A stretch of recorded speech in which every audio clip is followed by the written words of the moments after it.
बिस्मिल्लाहिर्रहमानिर्रहीम। अस्सलाम वालेकुम दोस्तों, अपनी नेक्स्ट वीडियो के साथ आपको वेलकम करता हूँ अपने इस चैनल में। उम्मीद है आप सब खैरियत से होंगे।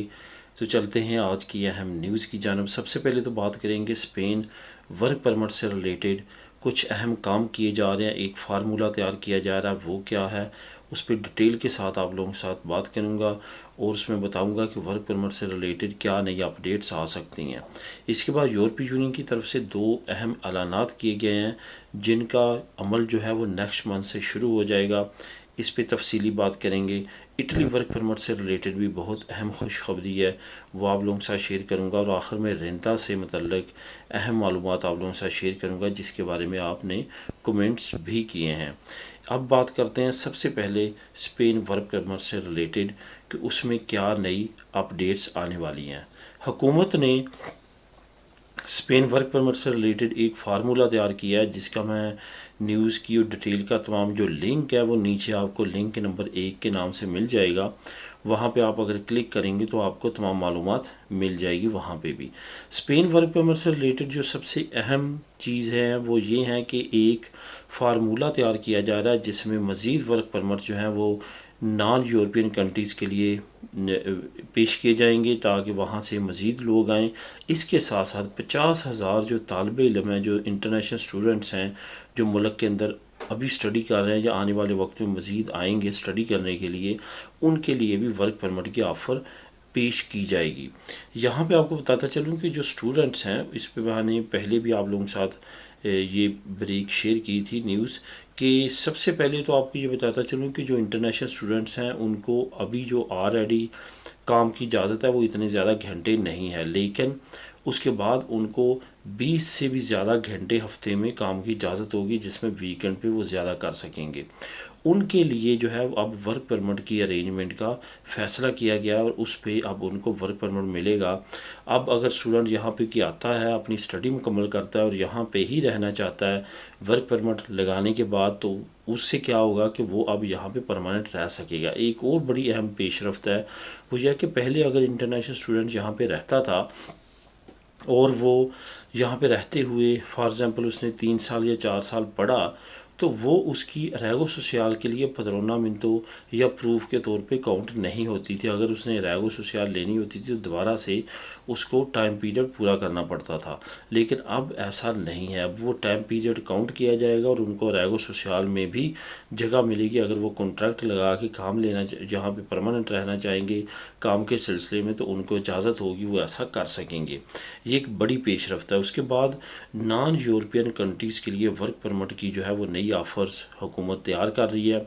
जिस तरह से 2005 से पहले बड़ी तादाद में बहुत ज़्यादा हमारी कम्युनिटी के लोग भी पाकिस्तान से आए, इंडिया से, बांग्लादेश से, वहाँ से आए यहाँ पे काम करने के लिए, अब उसी तरह के फार्मूले तैयार किए जा रहे हैं ख़ास तौर पे ज़राअत के सेक्टर के लिए, सियाहत के सेक्टर के लिए और कंस्ट्रक्शन के सेक्टर के लिए। ये 3 सेक्टर ऐसे हैं जो कि इस वक्त स्पेन में इंतहाई इनके लिए ज़रूरी है कि इनके लिए वर्कर्स तलाश किए जाएँ। यही वजह है कि इन 3 सेक्टर्स के लिए हुकूमत ख़ास तौर पे तवज्जो दे रही है और इन 3 सेक्टर्स के लिए अब वर्क परमिट अरेंज किए जाएंगे। ये याद रहे कि ये तमाम वर्कर्स जो वर्क परमिट के ज़रिए आएंगे, इनका वही तरीक़ाकार होगा जो पहले था, यानी कि 1 साल की, फिर 2 साल की, फिर 2 साल की और फिर परमानेंट रेजिडेंसी इनको दी जाएगी।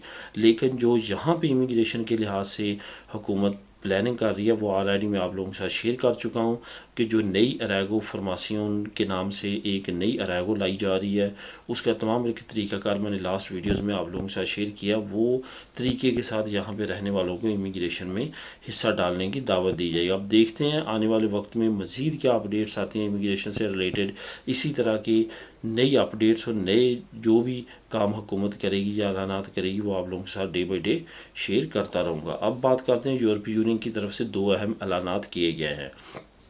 सबसे पहले तो आप लोगों के साथ एक अहम ऐलान जो अभी रिसेंटली शेयर किया है, कल यूरोपीय यूनियन की तरफ से शेयर हुआ है, वो ये है कि एक और शेंजन स्टेट बढ़ने जा रहा है। अभी शेंजन स्टेट्स की तादाद 19 है।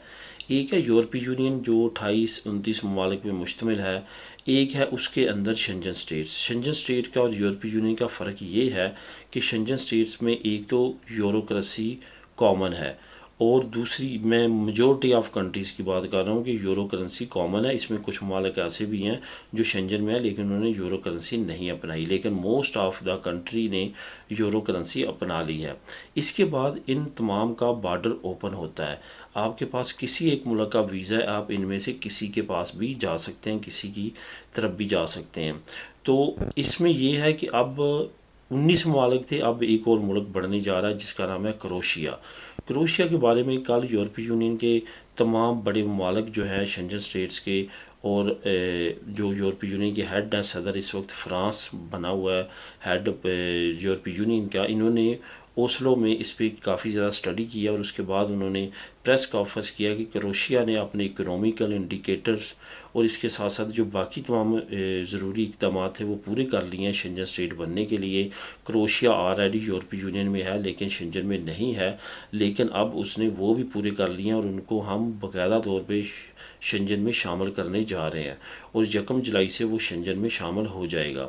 अब यूरोपीय यूनियन की तादाद के साथ साथ बढ़ने के शेंजन की तादाद भी आहिस्ता आहिस्ता बढ़ती जा रही है। दूसरा जो अहम ऐलान आप लोगों का साथ करूँगा वो ये है कि जो यूरोपीय यूनियन के इस वक्त के सदर हैं उनकी तरफ से ये अनाउंस किया गया है कि जॉर्जिया, इसके साथ साथ जो यूक्रेन है और मोल्दोवा एक मुल्क है छोटा सा, ये 3 ममालिक जो हैं ये तीनों ममालिक अब शामिल होने जा रहे हैं यूरोपीय यूनियन की मेंबरशिप में, जो कि रशिया इंतहाई मुखालफत कर रहा है। जॉर्जिया पे भी ऑलरेडी जंग छेड़ चुका है रशिया। इसके साथ साथ यूक्रेन के साथ आपको मालूम है अभी भी जंग जारी है।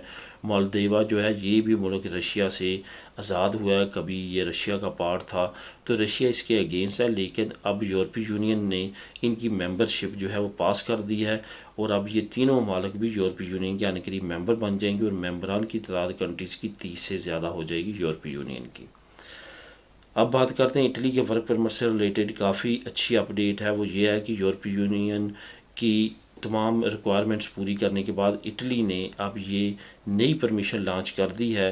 ये याद रहे कि जब भी कोई मुल्क वर्क परमिट से रिलेटेड यूरोपीय यूनियन से बाहर से लोगों को मंगवाना चाहता है तो वो यूरोपीय यूनियन की तमाम कंट्रीज़ को इसके बारे में इतला देता है, क्योंकि यूरोपीय यूनियन में इस वक्त जो है वो तमाम ममालिक में तकरीबन शॉर्टेज चल रही है, तो इस वजह से कोई भी रुकावट नहीं बना और यूरोपीय इटली को इजाज़त दी गई है कि वो वर्क परमिट से रिलेटेड नॉन यूरोपियन कंट्रीज से रुजू कर सकता है।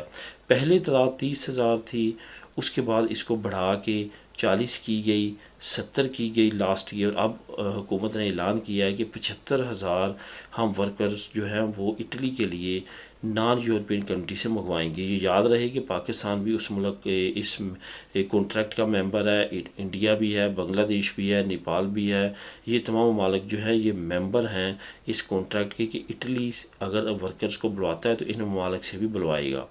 और इसके साथ साथ जो वज़ीर ख़ारजा है इस वक्त इटली के, उन्होंने ये अनाउंस किया है कि जो कोताहियाँ और जो सुस्ती जो है पिछले सालों के वर्कर्स को बुलवाने में रही है अब वो दूर की जाएगी और बहुत जल्द तमाम काम को जो है वो बहुत ज़्यादा फास्ट कर दिया जाएगा।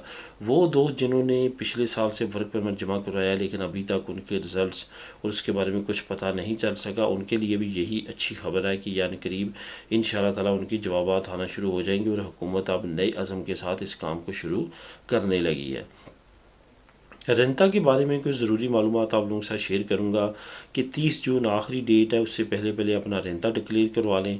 अपना बैंक अकाउंट लाजमी तौर पे करेक्ट दें। बैंक अकाउंट जो है वो बिल्कुल भी जो है वो रॉन्ग ना दें। अगर आपने बैंक अकाउंट में का कोई गलत देते हैं उनको नंबर तो आपकी जो रकम आनी है वो भी नहीं आएगी और अगर आपने देनी है तो वो काटी नहीं जाएगी। जब काटी नहीं जाएगी तो वो बढ़ती जाएगी, यानी कि अगर आपकी ने 100 यूरो देना है तो वो 121 हो जाएगा कुछ अरसे बाद। फिर कंपाउंड इंटरेस्ट पड़ेगा, इंटरेस्ट पे इंटरेस्ट पढ़ते पढ़ते वो बहुत तेज़ी के साथ बढ़ेगा। इस वजह से तवज्जो के साथ अपना बैंक अकाउंट करेक्ट दें और लाजमी दें, ऐसा ना करें कि अपना बैंक अकाउंट ना दें। इसके साथ साथ रेंता की आखिरी डेट मैंने आपको बता दिया 30 जून है। आप रेंता जब डिक्लेयर करवाते हैं तो उसी रेंते की बेस पे आप तमाम अयूदा जो आएंगी या क्लियर दी कि अयूदा है जो बाकी अयूदा वो उसके बाद ही आप अप्लाई कर सकेंगे, क्योंकि रेंता बहुत ज़्यादा अहमियत का हामिल है। इस वजह से रेंते को बिल्कुल भी सुस्ती का मुजाहरा ना करें, लाजमी तौर पे पास कराएं, जो पास करवाते रहे हैं। ख़ास तौर पे वो जिनकी फैमिलीज़ इधर हैं और जो आने वाले वक्त में किसी न किसी तरह की अमदाद अप्लाई करना चाहते हैं। तो दोस्तों ये थी आज की अहम न्यूज़ और मालूमात। मिलेंगे नेक्स्ट वीडियो में नई अपडेट्स के साथ। अल्लाह हाफिज़।